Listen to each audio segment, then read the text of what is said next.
Kali ini aku akan membahas film berjudul Parasit. Film yang berasal dari Korea Selatan ini dirilis pada tahun 2019.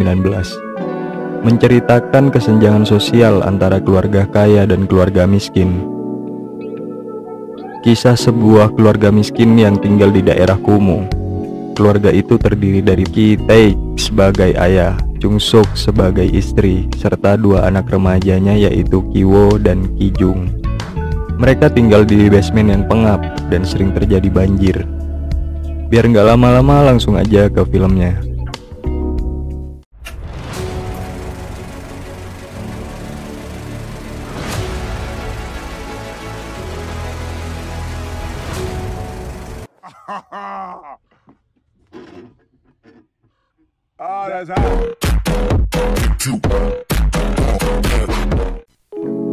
Diawali dengan kehidupan miskin keluarga Ki Wo yang sedang mengerjakan pekerjaan mereka sebagai pelipat kotak pizza. Mereka mulai makan bersama setelah sebelumnya menyelesaikan kotak-kotak pizza. Meski sebelumnya mereka dimarahi oleh bos pemilik pizza karena mereka tidak mengerjakan pekerjaannya dengan benar. Di bawah basement mereka tinggal. Banyak kejadian aneh, mulai dari menghirup fogging nyamuk hingga orang kencing di dekat basement mereka. Saat mereka makan, kemudian datang seorang teman Ki Wo yakni Min Hyuk. Min membawakan hadiah titipan kakeknya untuk diberikan pada keluarga mereka. Hadiah itu berisi batu koleksi kakeknya. Saat Min dan Ki Wo sedang mengobrol, Min menawarkan Ki Wo untuk menggantikan dia sebagai les privat salah satu gadis SMA dari salah satu anak orang kaya bernama Park Da-hye. Min percaya pada Ki Wo meskipun Ki Wo tidak kuliah, namun bahasa Inggrisnya lebih jago ketimbang mahasiswa-mahasiswa sebenarnya, dan meminta Ki Wo berpura-pura menjadi anak kuliahan. Kemudian dibantu oleh Ki Jung, adiknya, yang memiliki bakat di dunia seni dan jago dalam mengedit. Ki Jung memalsukan dokumen kuliah untuk membuatnya lebih dipercaya kalau Ki Wo benar-benar seorang mahasiswa dari salah satu universitas di Korea. Ki Wo pun berangkat menuju rumah Park.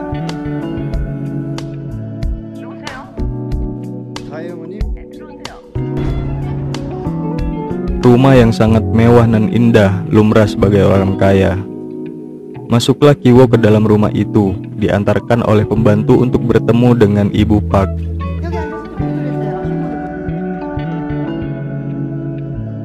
Ibu Park mengharapkan Ki Wo mengajar Park sama baiknya dengan Min Hyuk dan meminta agar dia bisa mengawasinya saat pertama kali mengajar pada Park, guna untuk menilai kemampuan Ki Wo. Dengan kemampuan mengajarnya, nampaknya Park dan ibunya menyukai cara mengajar Ki Wo. Lalu Ibu Park memberi upah pertamanya dan memperkenalkan kepada pembantu di rumah. Ki Wo mengubah namanya dengan nama samaran yakni Kevin. Kemudian Dazong, adik Park, diperlihatkan saat mereka mulai mengobrol. Dazong sangat menyukai bidang kesenian dan memiliki guru privat kesenian. Namun tidak ada gurunya yang bertahan dalam sebulan. Begitu penjelasan dari Ibu Park. Kemudian Ki Wo memberitahunya kalau dia punya sepupu yang baru saja pulang dari Amerika setelah menyelesaikan kuliahnya di sana, bernama Jessica. Ki Wo menjelaskan bahwa Jessica memiliki cara yang unik untuk mengajar anak-anak mereka. Lantas Ibu Park penasaran dan menyuruh Jessica agar datang besok kepada Ki Wo. Keesokannya Ki Wo bersama adiknya yang berpura-pura menjadi Jessica datang untuk interview menjadi guru privat Dazong. Kemudian Ki Wo yang mulai memasuki kamar Park untuk memulai pelajarannya. Saat mulai pelajarannya, nampaknya Park menyukai Ki Wo yang tampan dan cerdas. Lalu mereka mulai bercumbu di kamar itu. Sementara Jessica atau Ki Jung memasuki kamar Dazong untuk mengajar dan menyuruh ibu Dazong untuk menunggu di luar saja. Ibu Dazong yang tampak cemas dan tegang menyuruh pembantunya untuk membuatkan minuman agar pembantunya bisa memantau yang terjadi di dalam kamar Dazong. Saat kembali, nampaknya Ki Jung dan Dazong sudah selesai. Kemudian Ki Jung menjelaskan bahwa Dazong mempunyai sedikit masalah kejiwaan yang dia ketahui dengan hanya melihat gambar yang dia buat. 저거 똑같은 거. 저거 그거죠? 아, 네, 맞습니다. Kemudian Kijung berkenalan dengan ayah Dazong bernama Dong Ik dan menyuruh sopirnya untuk mengantar pulang Kijung. Saat di dalam mobil, Kijung meminta sopirnya untuk mengantarkannya sampai di stasiun saja. Lalu Kijung melepaskan celana dalamnya.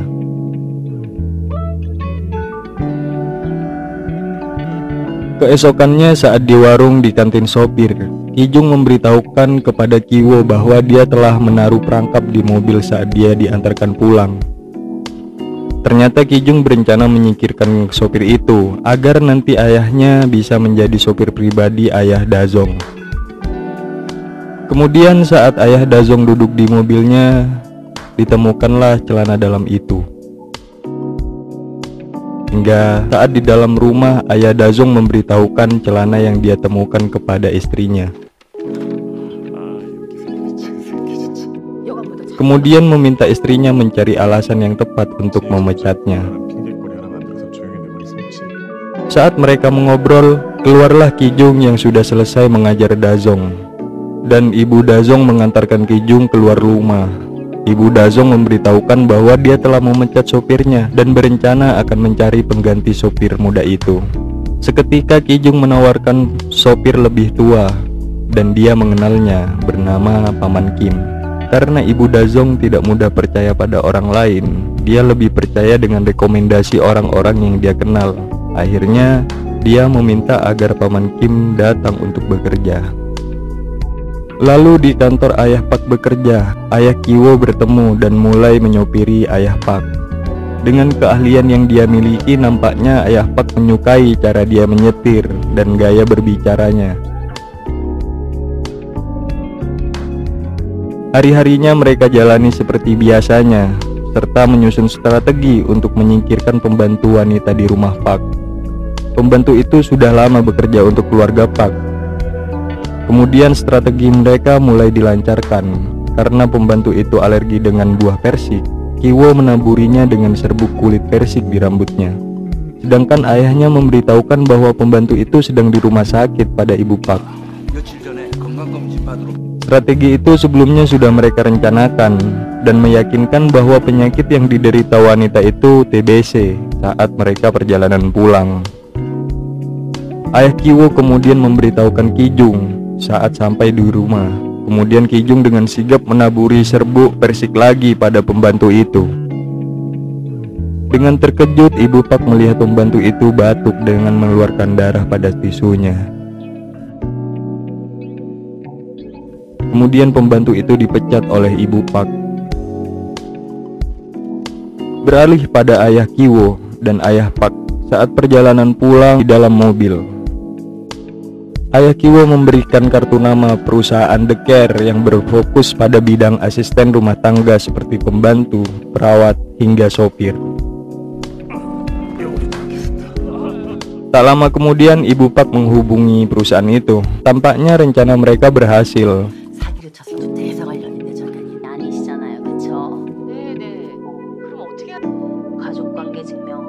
Hingga ibu mereka pun bekerja di dalam rumah Pak sebagai pengganti pembantu yang dipecat.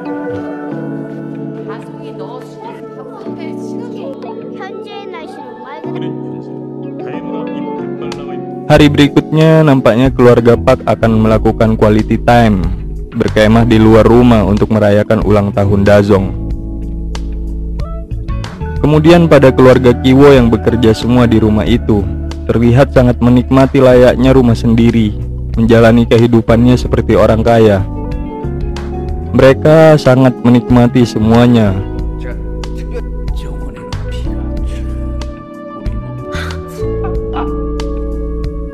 Saat asik mengobrol, terdengar seorang memencet bel.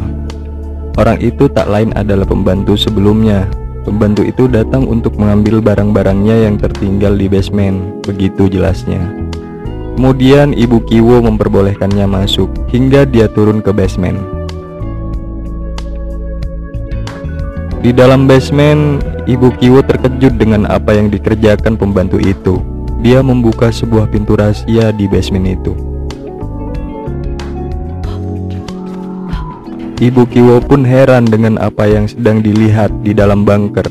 Pembantu itu menyembunyikan suaminya di bunker itu selama kurang lebih 4 tahun sejak mereka bekerja di tempat itu.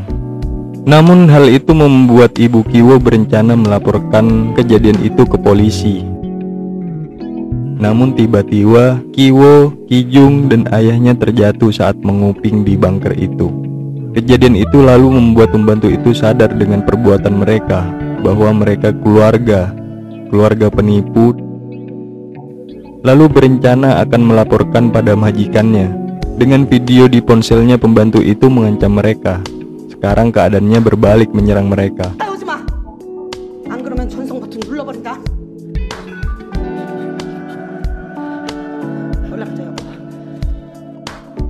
Pembantu dan suaminya mengejek keluarga itu dengan dark joke-nya. Mereka memiliki video itu seperti memiliki nuklir Korea Utara yang akan meledakkan keluarga itu jika mengirimnya kepada majikannya.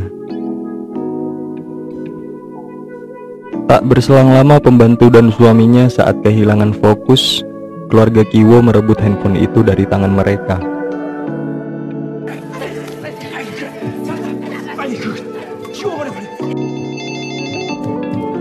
Setelah berhasil merebutnya, telepon rumahnya berdering. Majikannya menelpon untuk dibuatkan ramdon, menjelaskan kalau kemah mereka gagal dan akan segera sampai ke rumahnya. Dengan cepat Ibu Kiwo mulai membuat ramdon, dan yang lainnya bergegas mengamankan pembantu beserta suaminya. Saat Pak datang, semuanya tampak bergegas dengan cepat dan bersembunyi. Kemudian pembantu itu berlari dan hendak keluar dari basement. Secara spontan Ibu Kiwo menendangnya. Lalu ayah Kiwo segera mengikat pembantu dan suaminya di dalam basement. Kemudian saat semua dirasa sudah aman, Kiwo, ayahnya beserta adiknya hendak bergegas akan keluar rumah. Namun kemudian Dazong keluar diikuti ibunya dan Pak juga. Mereka sangat tegang karena ayah Pak sedang duduk di sofa tepat di dekat meja mereka bersembunyi. Kemudian saat ayah ibu Pak di atas sofa, nampaknya mereka akan melakukan pembuahan di atas sofa itu.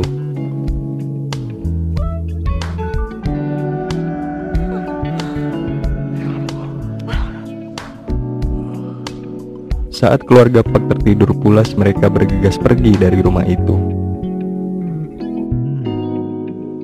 Nampaknya mereka harus basah kuyup melewati hujan saat perjalanan pulang rumahnya. Karena hujan yang cukup deras, rumah mereka tergenang air dan membuat semuanya berantakan. Mereka semua harus tidur di pengungsian.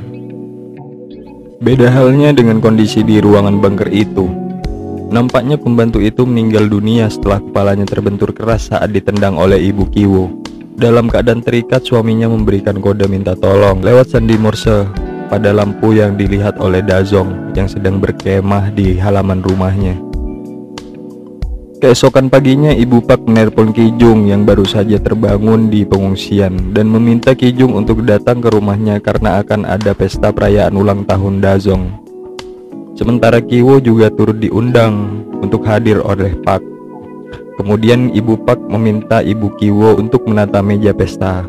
Sedangkan untuk ayah Kiwo, dia menemani Ibu Pak berbelanja kebutuhan pestanya dan menyopir dalam keadaan ngantuk dan sangat lelah tampaknya. Setelah menyelesaikan pekerjaan dengan Ibu Pak, selanjutnya ayah Kiwo diminta oleh ayah Pak menjadi suku Indian bersamanya. Mereka nanti akan muncul di hadapan Kijung yang membawa kue, menjadi suku Indian yang jahat. Hingga nanti Dazong sebagai suku Indian yang baik akan menolong Kijung yang membawa kue. Begitulah rencana kejutan pesta itu. Saat tamu undangan mulai datang, terlihat Kiwo dengan Pak berciuman dengan mesra. Setelah berciuman dengan Pak, Kiwo bergegas menuju basement membawa batu yang dia bawa. Saat mulai menuju basement, batunya terjatuh. Tepat di sebelah batu itu, tampaknya pembantu itu sudah tidak bernapas dan mengeluarkan banyak darah. Tapi tiba-tiba leher Kiwo dijerat tali oleh suami pembantu itu. Kemudian berniat memukulkan batu itu kepada Kiwo. Untungnya Kiwo bisa terlepas dan mencoba kabur keluar dari basement. Saat akan keluar, Kiwo tertangkap lagi. Segera suami pembantu itu memukul Kiwo dengan batu. Kemudian suami pembantu itu beranjak keluar dan menuju pesta. Saat pesta dimulai, Kijung bertugas memegang kuenya. Suami pembantu bergerak cepat menyerang dan menusuk Kijung tepat di hadapan Dazong yang dilihat oleh tamu undangan yang hadir di sana. Tentu kejadian itu membuat tamu-tamu undangan ketakutan dan melarikan diri untuk menghindari serangan itu. Kemudian orang itu juga hendak membunuh ibu Kiwo, namun ibu Kiwo berhasil menghindari hingga terjadi perkelahian. Dengan pisau panggangan, ibu Kiwo berhasil menancapkan pisaunya ke tubuh suami pembantu itu. Saat suami pembantu itu terbaring lemas, majikannya mengambil kunci mobil yang ada di bawah tubuh orang itu. Entah apa yang ada di pikiran ayah Kiwo. Dia menusukkan pisau itu ke majikannya hingga tewas. Kemudian ayah Kiwo kabur meninggalkan rumah itu.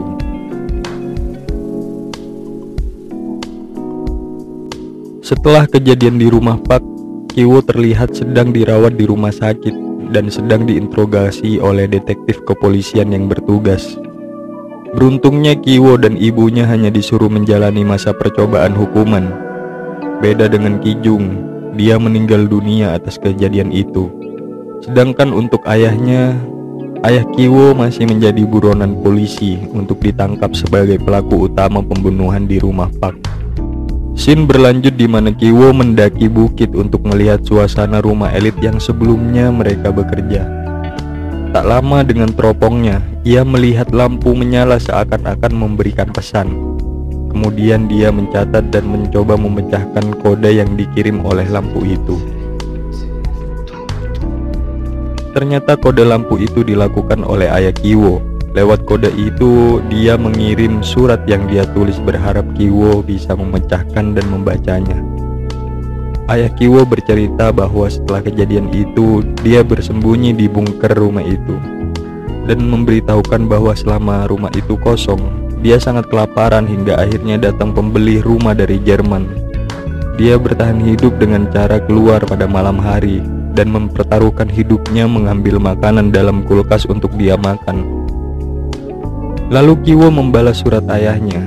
Kiwo berjanji akan menghasilkan banyak uang dan membeli rumah itu, supaya nanti ayahnya bisa keluar dari basement itu. Tapi untuk sekarang dia memintanya untuk menjaga diri dahulu.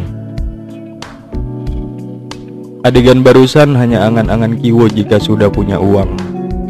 Akhir film ini diperlihatkan di basement lamanya dan menutup suratnya serta film ini dengan kalimat "Sampai jumpa". Jadi begitulah alur film Parasit. Film yang meraih penghargaan piala Oscar dalam kategori film terbaik di Academy Awards 2019. Gimana menurut kalian? Pantas menerima penghargaan itu? Silahkan komen ya. Kalau kalian punya saran aku bakal bahas film apa lagi, silahkan komen ya. Terima kasih buat yang sudah menonton. Jangan lupa di like, comment, share, and subscribe. See ya.